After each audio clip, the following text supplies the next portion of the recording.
Dad said, "You're just jealous of your younger brother. He is successful and you are just a factory worker." I laughed and calmly walked away. The next morning, I woke up to 154 missed calls from them. See what happened? We might just give you a shout out in our next story. Today's special shout out goes to Sam Milner from Liverpool, England. We are glad you enjoy our stories. Now let's dive into the details of today's story. I never liked family dinners. They weren't about catching up. They were a stage for my parents to parade my younger brother Ethan like some golden trophy while I sat there, the scratched-up consolation prize. That night, though, something shifted. I didn't know it then, but it was the last time I'd let their words just roll off me. I pulled into the driveway of their house, a two-story relic they'd stretched themselves thin to keep around 6. The porch light flickered like it always did, a little detail I'd stopped mentioning years ago. Inside, Mom was fussing over a pot of spaghetti, her apron dotted with sauce, while Dad hunched over the kitchen table, muttering about the electric bill. Ethan lounged on the couch, scrolling his phone, his new leather jacket slung over the armrest like a prop. He'd been home 2 minutes and already owned the room. "Hey, Mark," he said without looking up. "Factory still grinding you down? Pays the bills." I shot back, dropping my keys on the counter. Mom glanced at me, her smile tight, then turned to Ethan. "Sweetie, tell us about that big meeting you had." And there it was. The switch flipped. Ethan straightened up, grinning like a kid who'd aced a spelling bee. Oh, it was huge. The CEO loved my pitch. Said I'm on track for a VP spot by next quarter. Might even get a company car out of it. His voice had that polished edge, the one he'd been perfecting since he landed that tech startup job 2 years back. At 24, he was their dream come true. Me? At 28, I was just the guy who clocked in at the plant. Dad grunted, folding his arms. That's my boy, making moves, not sitting around welding parts all day. I let it slide. I always did. Mom plated the spaghetti, and we sat down, the table creaking under the weight of unspoken rules. Ethan talks. I listen.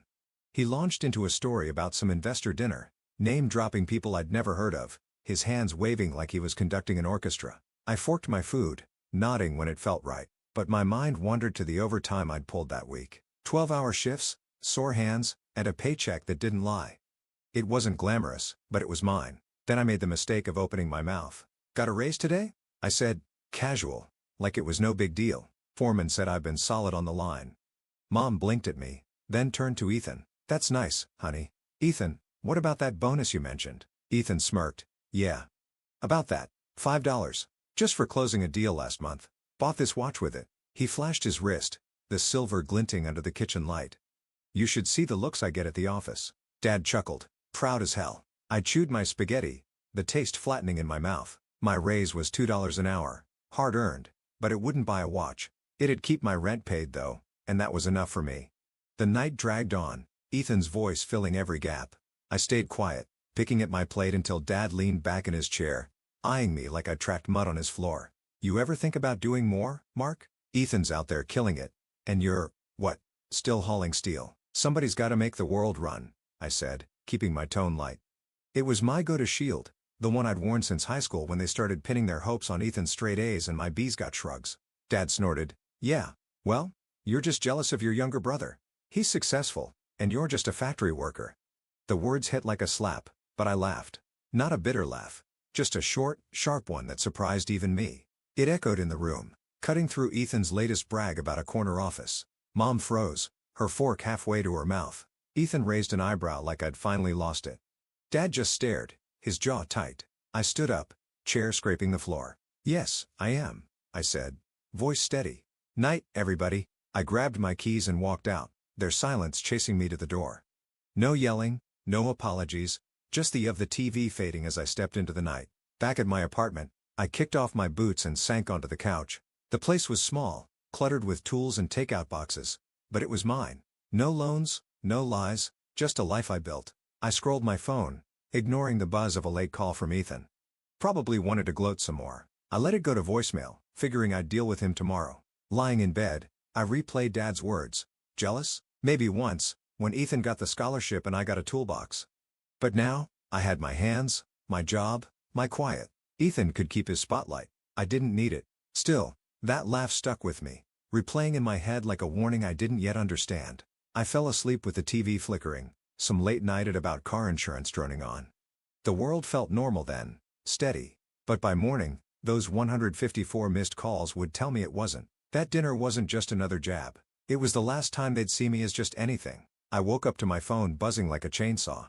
The screen glowed in the dark. 6:47 a.m., 154 missed calls.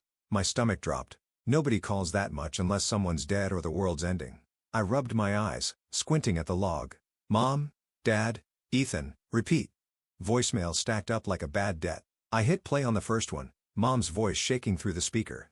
Mark, it's all falling apart. Ethan's lost his job in the house. Oh, God. Call me back. She was sobbing by the end, the line cutting off. Next, Dad, where the hell are you? We need you here now. Ethan's was last, quieter, clipped.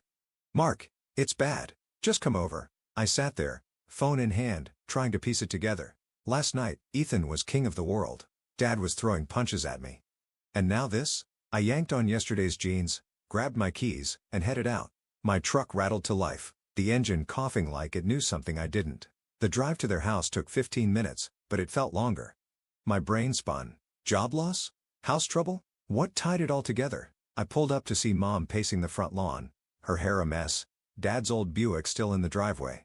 Ethan leaned against the porch rail, staring at his shoes. The for sale sign stabbed into the grass hit me like a brick. That wasn't there last night, Mark. Mom rushed me as I stepped out, her hands clutching my arms. They're taking the house. The bank, they sent a letter. We're behind. And Ethan, she choked up, pointing at him like he'd set the place on fire. Slow down, I said, peeling her off me. What happened? Dad stormed out the front door, his face red, a crumpled paper in his fist. What happened? Your brother's a damn fraud. That's what?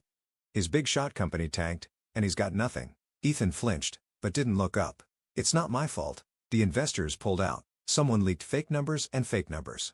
Debt cut in, voice booming. You said you had it handled. You said you'd take care of us. I held up a hand. Somebody start from the top. Ethan, you first. He sighed, finally meeting my eyes. The startup, it's done. They fired me last night. Some whistleblower claimed we cooked the book's revenue stuff. I didn't know, I swear, but the board pinned it on me. I'm out in the house, I asked, nodding at the sign. Mom jumped in, her voice cracking. We missed payments, months worth. Ethan was supposed to help, but now she trailed off, tears spilling. Dad shoved the letter at me. I skimmed it. Mortgage company, final notice, sale pending. They've been drowning, and I hadn't seen a ripple. How long's this been going on? I asked. Long enough, Dad snapped. We figured Ethan's bonus would cover it. He kept promising. Ethan kicked the rail. I thought I'd get it. I didn't know they'd cut me loose. I stared at them, Mom trembling, Dad fuming, Ethan shrinking. Last night, they'd sat there, smug, tearing into me like I was the failure. Now they were a mess. And somehow, I was the lifeline. So what do you want from me? I said, crossing my arms. You've got a job, Dad said. Like it was obvious. You're steady. You can fix this. I laughed again, that same sharp sound from dinner. They froze just like before. Fix it? I'm just a factory worker, right? That's what you said. Dad's jaw clenched. Don't start, Mark. This isn't the time. No, it's perfect. I shot back. You've been riding Ethan's coattails, and now they're gone? You're looking at me? What am I supposed to do? Magic up a house payment? Mom grabbed my sleeve. Please, Mark. We'll lose everything. I pulled away, stepping back. You already did. The words hung there, heavy. I turned to my truck, needing air, needing out. Ethan called after me. Mark, wait. I'm sorry, okay? I stopped. Didn't turn. For what? The job or the lie? He didn't answer. I got in, slammed the door, and drove. My head was a storm of anger, guilt, something else I couldn't name. I remember the years they brushed me off. Ethan's graduation, Mom and Dad shelling out for a party while I worked doubles to buy my truck. My high school job fixing their roof, no thanks. Just Ethan's got finals. I'd been invisible. And now I was their savior? I ended up downtown, past the old tech hub where Ethan's crew used to strut. Layoff notices plastered the windows. His world was crumbling wider than just our house. My phone buzzed again. Mom, probably. I let it ring. The factory loomed ahead, my shift starting in an hour. I'd go in, punch the clock, keep my life moving. They built their castle on sand, not me. But as I parked, that voicemail from Ethan nagged at me. It's bad. How bad? I didn't know yet. Part of me wanted to leave them to sink, let them feel the weight they dumped on me for years. But another part, the part that still saw Mom's tired eyes and Dad's slumped shoulders, wouldn't let go. I gripped the steering wheel, caught between running and turning back. I didn't decide then. I just got out and walked into work, the of machines drowning out their chaos, but it wouldn't stay quiet for long. I didn't expect Ethan to find me. After that blowout at the house, I figured he'd hole up somewhere, licking his wounds, not chase me down like a kick dog. But there he was, sliding into the diner booth across from me, looking like he hadn't slept. It was late afternoon, my shift at the factory done, and I'd stopped for a burger to clear my head. The grease-stained menu was still in my hands when he sat down, his fancy jacket swapped for a wrinkled hoodie. "You didn't answer my calls," he said, voice low, eyes on the table. "Didn't feel like it," I replied, tossing the menu aside. The waitress swung by, and I ordered burger, fries, black coffee. Ethan just waved her off. He wasn't here to eat. He leaned forward, elbows on the table. "I messed up, Mark. Big time." "No kidding." I kept my tone flat, but my pulse ticked up. Ethan never admitted fault ever. This was new, and I wasn't sure I trusted it. He ran a hand through his hair, tugging at the ends. "You were right to laugh last night. I've been an ass. Not just to you, to Mom, Dad, everybody. I thought I had it all figured out." I leaned back, arms crossed. "What's this then? You gonna cry me a river?" He winced, but didn't snap back.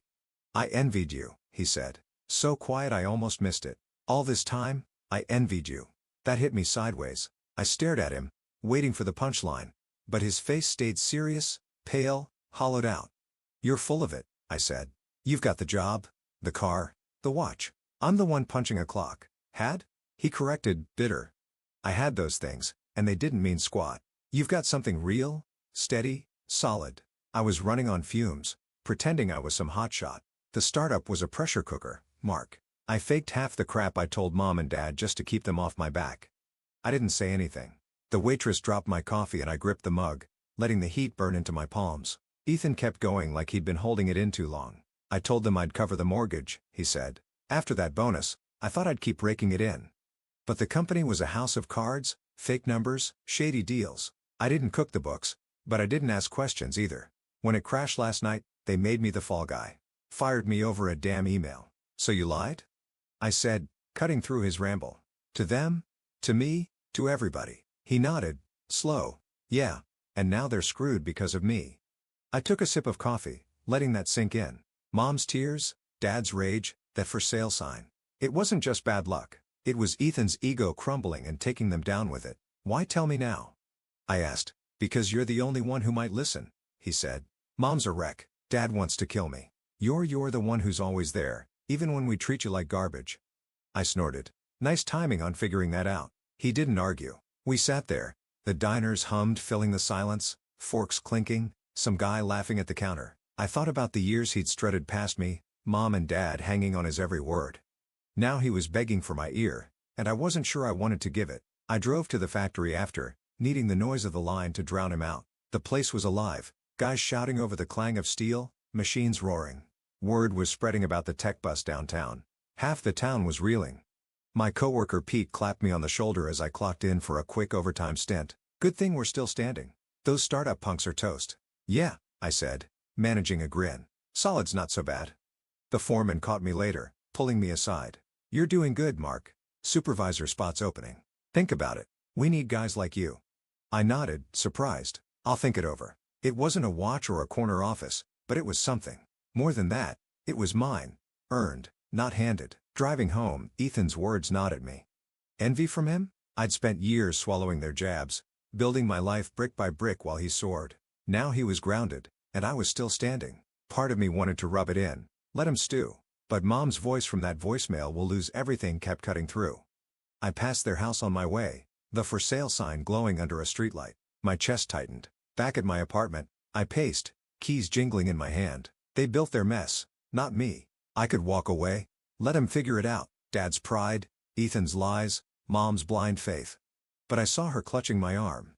Dad's slumped shoulders, Ethan's hollow stare. They were family, flaws and all. And I hated that it still mattered. I stopped, staring at my toolbox by the door. Steady, solid, that's what Ethan called me. Maybe he was right. Maybe that's why they needed me now. I didn't know them, but I wasn't sure I could turn my back either. Not yet. I grabbed my phone, thumb hovering over Mom's number. I didn't call not then. Instead, I sat on the couch, burger wrapper crumpled beside me, and let the choice simmer. Ethan's confession had cracked something open, and I wasn't sure what came next. But I knew one thing. The next move was mine. I couldn't sleep that night. Ethan's confession rattled around in my head, mixing with Mom's pleas and Dad's barking. By morning, I'd made up my mind, not out of pity, but because I was tired of watching them flail. If I was going to step in, it'd be my way, not theirs. I showered, threw on a clean shirt, and drove back to that house with the for sale sign taunting me from the lawn. Mom opened the door before I could knock, her eyes puffy, a coffee mug trembling in her hand. "Mark, thank God. We've been calling." "I know." I cut in, stepping past her. Dad sat at the kitchen table, the mortgage letter creased in front of him, while Ethan slumped on the couch, scrolling his phone like it did save him. The air was thick with desperation, and I wasn't about to let it choke me. "Put that down," I said to Ethan sharp. He looked up, surprised, but dropped the phone. I turned to Dad. "You too. No more yelling. We're talking this out." Dad bristled, his mouth opening, but Mom shot him a look. "Greg, let him speak." That was new. Her picking me over him.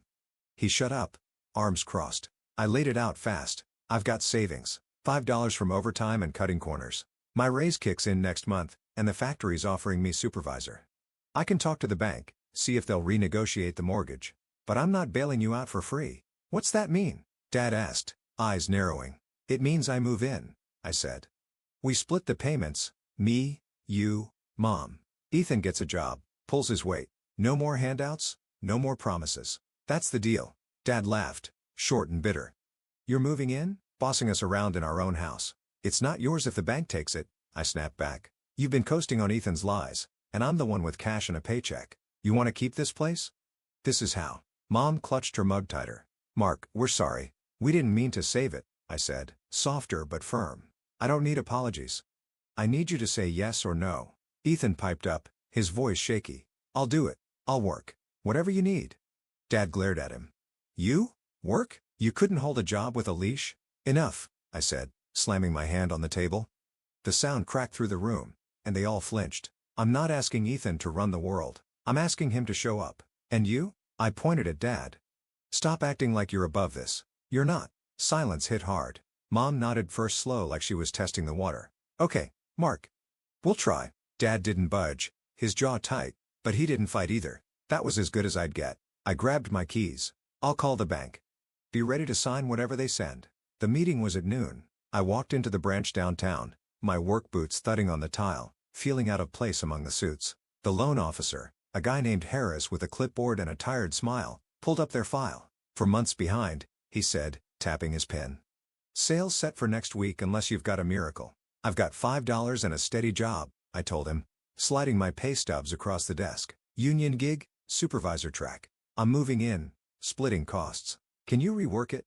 He skimmed the stubs, eyebrows lifting. "Factory, rare to see stable income these days with the tech mess." He punched numbers into his computer, muttering about rates. After 10 minutes, he leaned back. "I can push the sale off, reset the terms.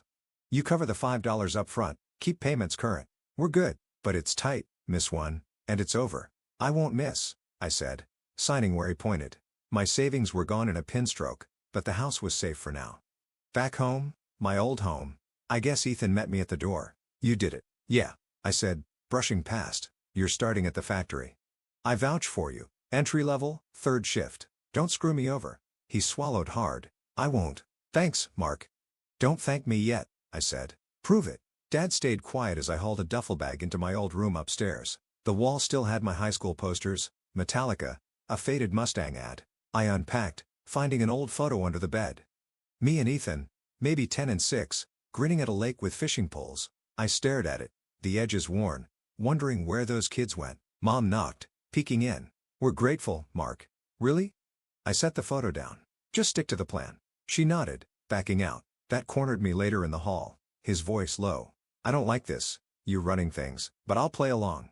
"Good," I said, meeting his stare. "Because I'm not asking." That night, I lay on the creaky twin bed, the house settling around me. Ethan was downstairs, probably dreading his first shift. Mom and Dad whispered in their room, voices tense but subdued. I'd taken the reins, and they didn't love it, but they didn't fight it either. For once, I wasn't the shadow. They were leaning on me, and it felt strange. Heavy, right? I closed my eyes, the photo flashing in my mind. We'd been a team once, me and Ethan, before the world split us into winner and loser. Maybe this was a chance to fix that, or maybe it'd blow up in my face. Either way, I'd made my move. Now it was on them to follow through. Months passed faster than I expected. By late summer, the house wasn't just a roof over our heads. It was a proving ground. I'd settled into my old room. The factory supervisor gig was mine, and the mortgage payments hit on time every time. It wasn't easy cramming 4 of us into that creaky 2-story, but we made it work, or at least we learned to. I came home one evening after a double shift, my boots heavy from the line. The kitchen smelled of Mom's meatloaf, not a masterpiece, but a step up from the takeout we'd lived on during the chaos. She started cooking again, a small sign she was clawing back some normalcy. Dad sat at the table, flipping through a hardware store flyer, quieter than he'd been in years.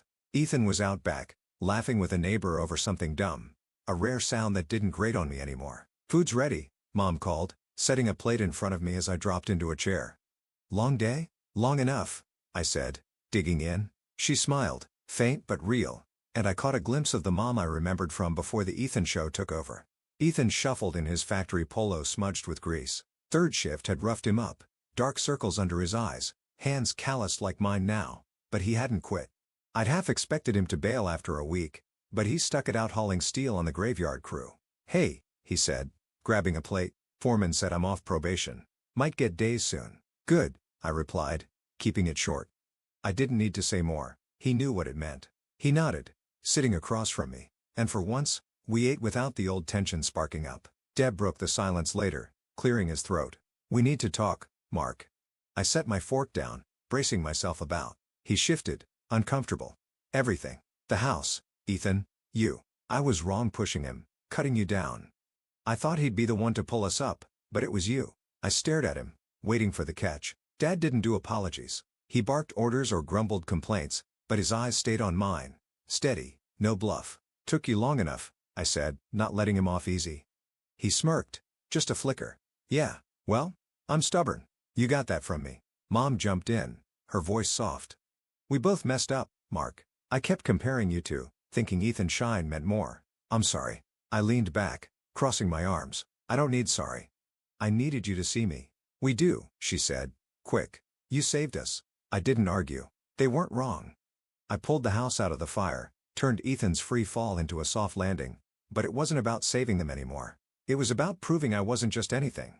Ethan spoke up, wiping his hands on a napkin. "I meant what I said at the diner. You're the solid one. I was chasing something I didn't even want, and you had it all along. Thanks for giving me a shot." "Don't get mushy," I said, but I smirked back. "You're still a pain in my ass."